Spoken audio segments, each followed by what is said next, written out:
जैसा कि देख रहे हैं कि भारत के बंदरगाह, आज हम लोग भारत के बंदरगाह का जो टॉपिक है इसको पूरे कवर करेंगे, जो कि हर एक एग्ज़ाम में इस टॉपिक से क्वेश्चन देखने को मिलता है।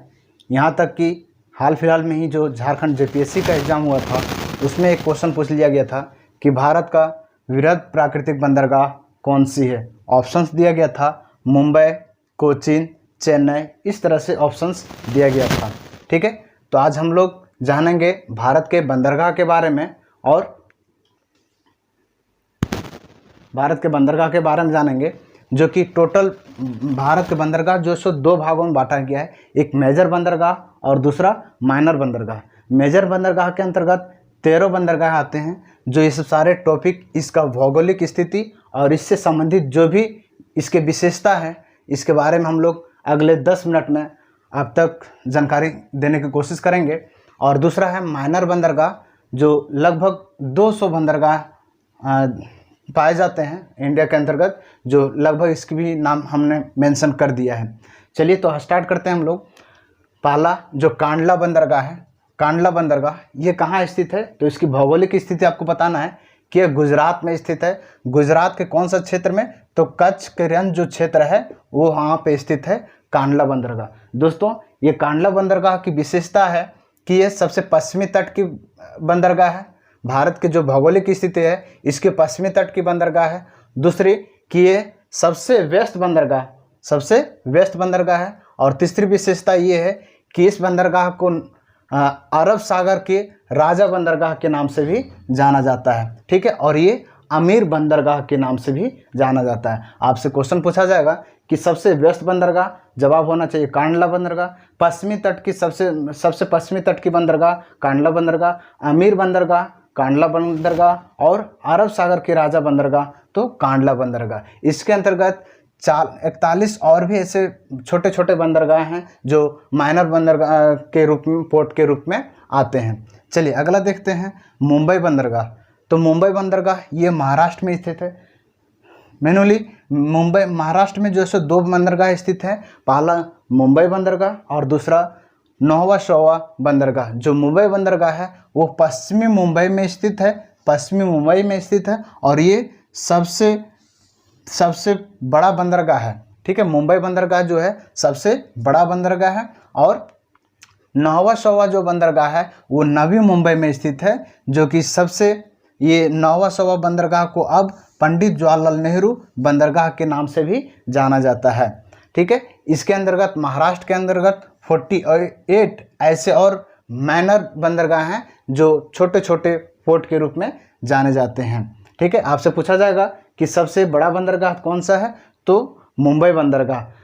ठीक है, नौवा शौवा का नया नाम क्या रख दिया गया, तो पंडित जवाहरलाल नेहरू बंदरगाह रख दिया गया। अगला आते हैं जो गोवा में स्थित है। यहाँ पे देख रहे होंगे जो महाराष्ट्र और कर्नाटक के बीच स्थित गोवा है, यहाँ पे भी एक बंदरगाह स्थित है जिसका नाम है मोरमुगाओ बंदरगाह। मोरमुगाओ बंदरगाह आपका गोवा में स्थित है। और इसकी विशेषता ये है कि आधुनिक युग के आधार पे जो यहाँ का स्ट्रक्चर बनाया गया है, यहाँ पे जो इंफ्रास्ट्रक्चर है ये आधुनिक युग के आधार पे बनाया गया है। तो आधुनिक युग का बंदरगाह जो कहा जाता है मोरमुगाओ बंदरगाह, जो कि गोवा में स्थित है। यहाँ भी छोटे छोटे बंदरगाह, 5 ऐसे छोटे छोटे बंदरगाह हैं जो कि गोवा में स्थित है। अगला देखते हैं न्यू मंगलूर बंदरगाह, जिसे पाम्बोर भी कहते थे। इसका पुराना नाम है पाम्बोर भी कहा जाता था। ठीक है, पाम्बोर बंदरगाह के नाम से भी जाना जाता है, जो कर्नाटक में स्थित है। कर्नाटक में भी 10 छोटे छोटे बंदरगाह स्थित हैं। इसकी और भी कोई खास विशेषता नहीं जानने को मिलती है। फिर आते हैं कोचीन बंदरगाह। कोचीन बंदरगाह केरल में स्थित है, और ये कोचीन बंदरगाह केरल में स्थित है। इसकी खास विशेषता ये है कि अरब सागर क्षेत्र ये पड़ता है, और जो हिंद महासागर या फिर प्रायद्वीपीय सागर जो है, इसकी उसी के प्लॉट में स्थित, उसी के स्थान पे स्थित, उसी के मध्य में संगम में स्थित कोचीन बंदरगाह आती है।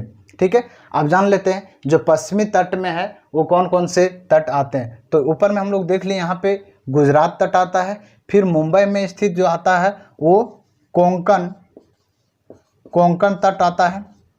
ठीक है। फिर कर्नाटक में जो तट देखने को मिलता है ये कर्नाटक में है कन्नड़, ठीक है। उसके बाद जो सो कोचिन वाले क्षेत्र में जो मिलता है वो मालाबार तट होता है, ठीक है। मालाबार तट,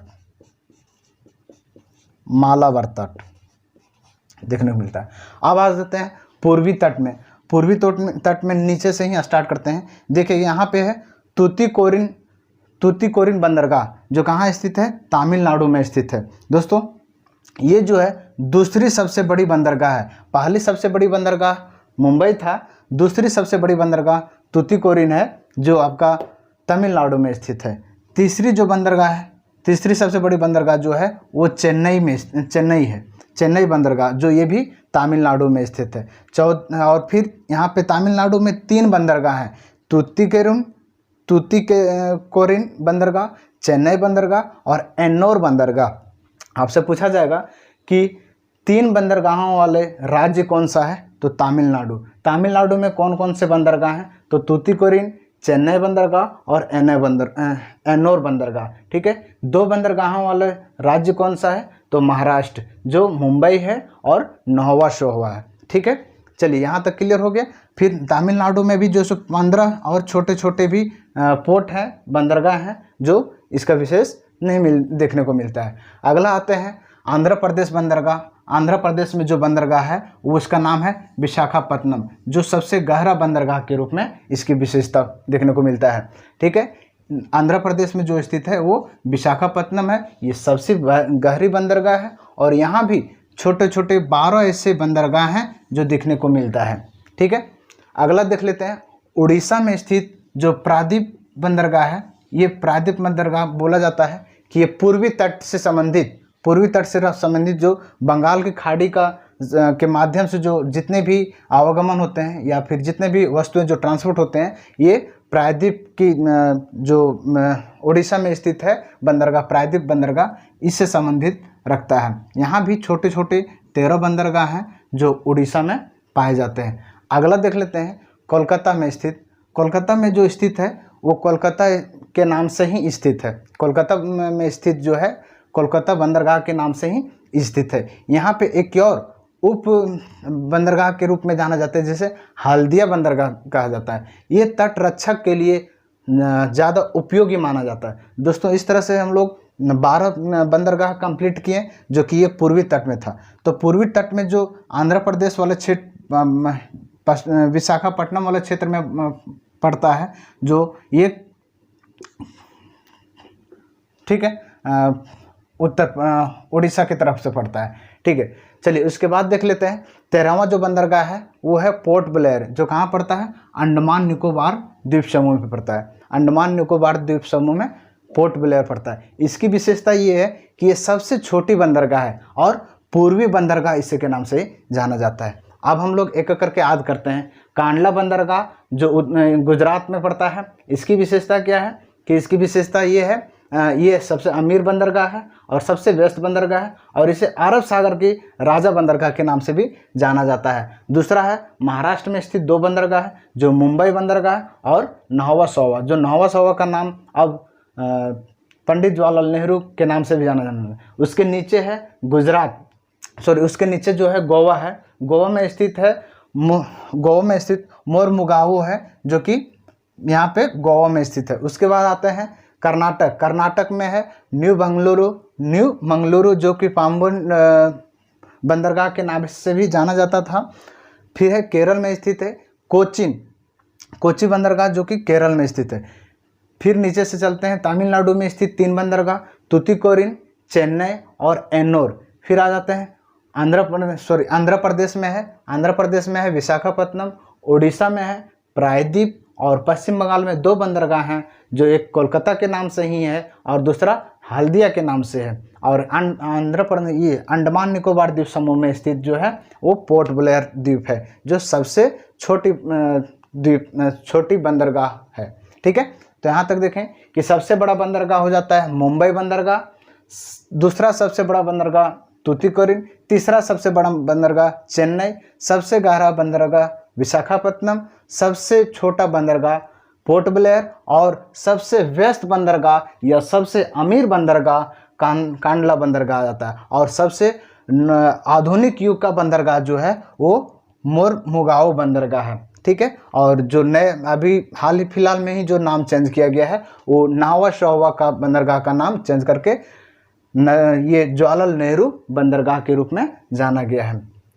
ठीक है दोस्तों, और हम लोग इसका विशेष चलेंगे, कल हम लोग चलेंगे भारत की भौगोलिक क्षेत्र के बारे में, जो भारत की जितने भी पड़ोसी देश हैं उसके सीमा जो टच होते हैं, इसके बारे में हम लोग कल डिटेल्स में जान पाएंगे। धन्यवाद।